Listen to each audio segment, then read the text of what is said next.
দিবি হারুন সাহেবের মতো লাগতেছে। বেদনা ভরা আমার এই জীবন, আমি আর ব্যথা পেতে চাই না। কষ্ট আরো কটা লাইন কও। অনেক বেদনা ভরা আমার এই জীবন, আমি আর ব্যথা পেতে চাই না।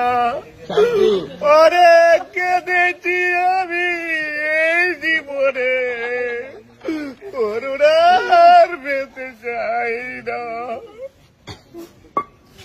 থামলা আমরা থামতে গেছি নাকি? আরেকটা নাচতে হবে না, কিছু সমস্যা আছে। তাড়াতাড়ি মামা তাড়াতাড়ি ভাই।